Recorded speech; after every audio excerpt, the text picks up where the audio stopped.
This time on building terminology, the nogging. The nogging is a short strut which is fixed between the studs or the joist in frame construction.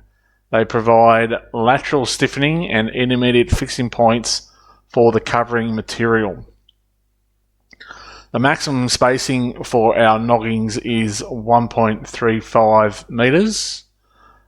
So generally in a standard 2.4 metre high wall, you would only need one row of noggings, but as soon as you go anything above 2.7, then you need to have 2 rows of noggings as a minimum. If you like this video, please hit the like button and subscribe to my YouTube channel. And you can also follow me on Facebook.